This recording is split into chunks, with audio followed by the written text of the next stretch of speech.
Hi everyone. In this video, I'm going to be talking about something kind of difficult. Having compassion for the person who's being mean to you or who's being hurtful to you. Um, so there's a bunch of different angles to look at it. One of them is that you have in your life people based on where you are, not what you want. You don't get in life what you have, what you want, you get in life what you are, right? So, in the same way, whoever is there in your life right now, or whatever is there in your life right now, it is because you are accepting that. It is because that is what your own personal standards are. Tony Robbins talks a lot about that, right? Change your standards, change your life. So your standards are, or where you are, define your current standards. And so when you have certain people in your life, it is because you are accepting that in your life. So what happens is that you are attracting those people. So what does that mean? You're attracting those people. So I'm not even going to go into that energetic, vibrational, frequency match, that kind of stuff. What I'm going to go in is very practical things. When you are okay with being treated that like if somebody is taking your time for it granted, for example, if they never schedule a time with you, if they only want to be there when they are free, otherwise, and they're just calling you when they're free, and they'll never schedule time with you because they just they want to leave everything in the last minute. And so I've had that. Like I would have that. I would keep attracting that. And I was like, why are people not scheduling time with me? This seemed to be a very big thing. It's like nobody seems to want to schedule, not nobody, but like people didn't want to seem to schedule time with me. So what happened was when I recognized that it is not okay for me because I am not available just at any time especially for people who are not available for me. Like if I would call, they would not ever pick up. And if they would call, they would expect me to pick up. So it was like, so I was like, I am not available for that, right? I mean, I have my own things going as well, and I'm not accepting that. So what I started to do is I just would politely, very gently withdrew from that, and I started withdrawing from those kinds of relationships. And now that doesn't happen to me anymore because or even if it does happen, if I try to schedule a time and somebody says no, then I will immediately just not even think about it. It wouldn't be in something that I would understand immediately. I would understand. So it's not that I'm not using my brain and I'm not discerning and I'm not understanding what's going on. I am discerning, but I'm not judging the person for one thing. Like I'm not using my ego. I'm discerning using my intellect, but I'm not judging using my ego and saying this person is bad and I am better. That's one thing. But the second thing is also, I am not available for that. I'm not allowing myself to be available for that. So I will just withdraw.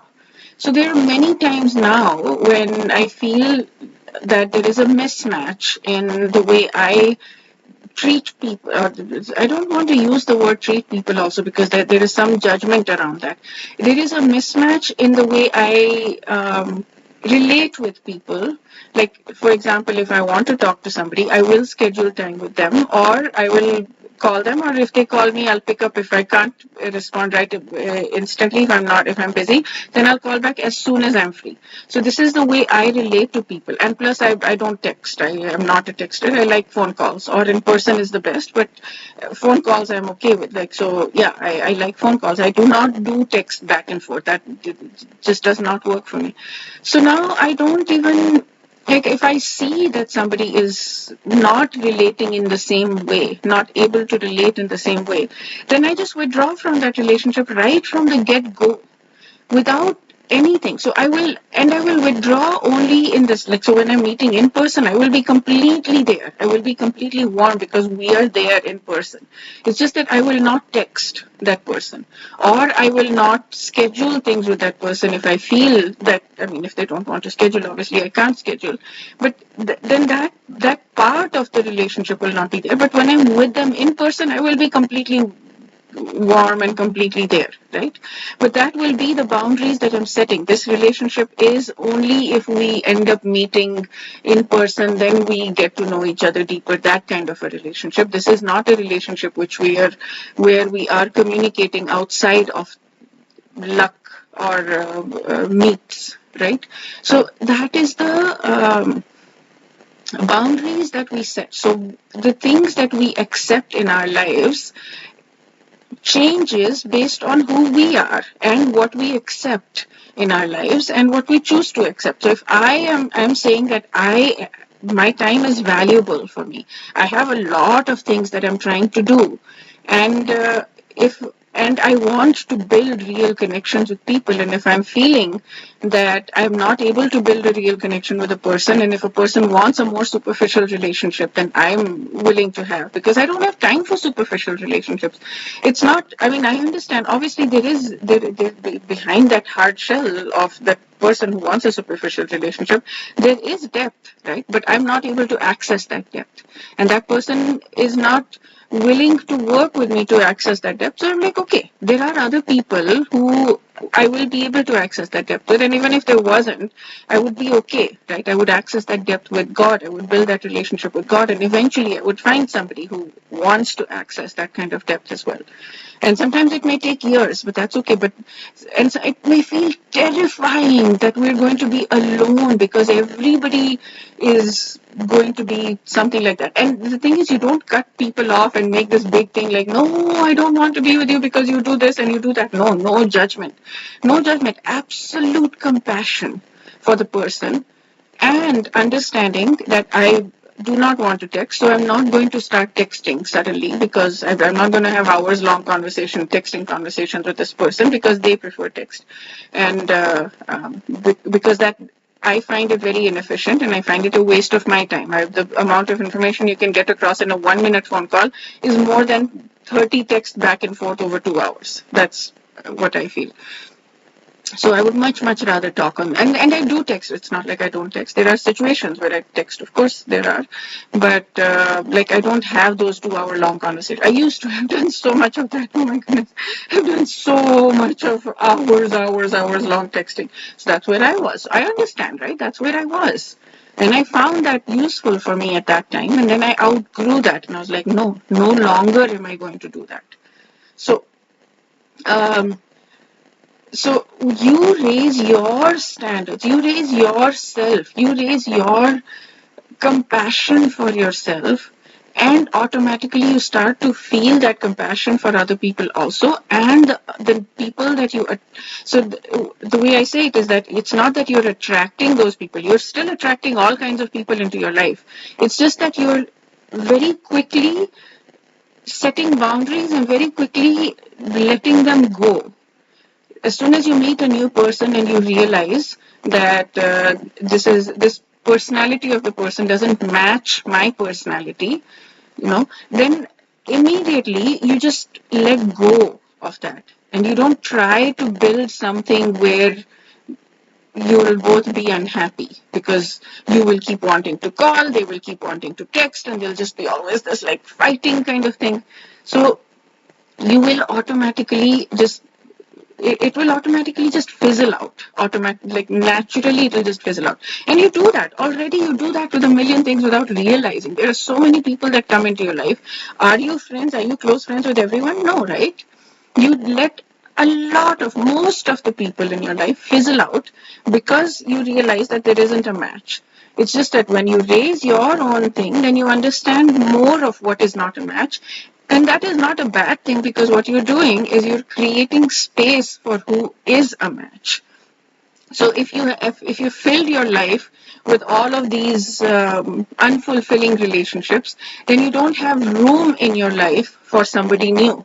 Then if somebody new comes in, then you're not even going to necessarily understand or look at the person to see, because you're like, okay, my life is full, I'm busy, I'm hanging out with this person and this person and this person and this, so I don't have time for new friends. So you're not going to be as open to looking out for the new person who can fulfill you. Okay, so to go back to the original thing. So this is the setting the context, the foundation. To go back to the original thing, to have compassion for the other person is to understand that even if the person is saying hurtful things, right, and comparing you to somebody else, let's say, for example, that this person does this and you're not doing this. That's very, very hurtful. But to understand that that is coming from a place where they are feeling pushed, they are feeling insecure, they are feeling hurt, right? Like, or somebody just completely ends everything without even telling you, just ghosts you, for example. Just you've had a very long term friendship, and the person just ghosts you, or just says bye, or without explaining, without having a conversation, or whatever. It's just like, okay, what now? So all of those things, if you understand that the person that it has, first of all, it hurts, but you understand that it has nothing to do with you, absolutely nothing to do with you. Another person would not have acted in the same way, right? You can see that this person acted this way, but this person would not act in that way, and this person would not act in that way.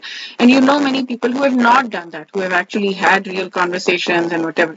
So then you understand, then you can intellectually understand that it's not you, it's their personality and their fears. So then you might think, oh, but I caused that fear in them. I caused them to be afraid. But people will get afraid, right? Of all kinds of things. People will get afraid, and they will not want to talk. So you can um, have that compassion for that person, that they are in a stage of life where talking about this thing feels very scary for them.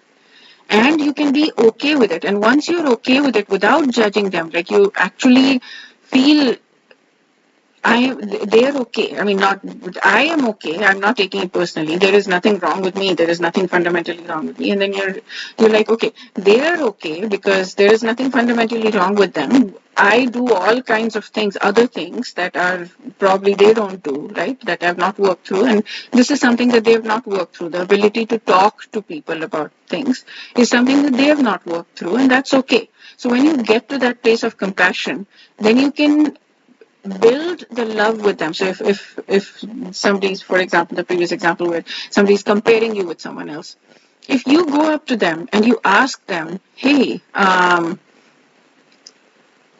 what is going on? Why did you compare me? Are you feeling upset? Did I do something to hurt you that caused you to react like this? Listen to them. And then when they say, yes, you did this, and they're angry, you did this, and you did this, and you did this. And you're like, okay, this is what I'm understanding. You felt bad because of this. Instead of getting defensive and reactive, you say that and you hear them. You reflectively hear them. Oh my goodness, do you think your relationship will change? Yes, absolutely it will change, because they will feel seen, they will feel heard, and they will understand that you're there with them, for them. You're not against them. You're not fighting.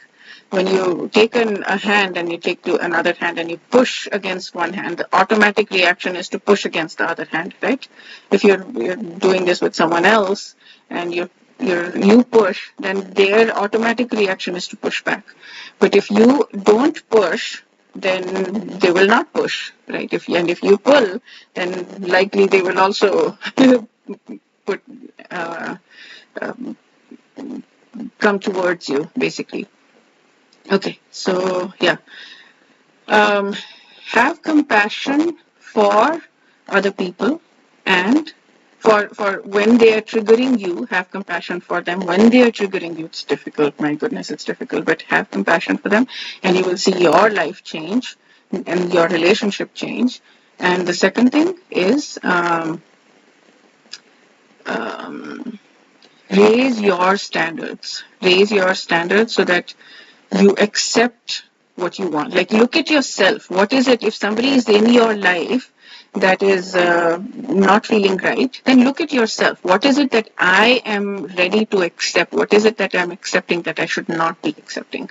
That's it. And that's not to me say that you don't communicate with the person. You do need to express very clearly to that person how you're feeling in a very gentle way, in a very nice way, so that you actually have this ability to build a relationship. Because if you just keep running away from everything every time, then you're not going to be able to build that relationship.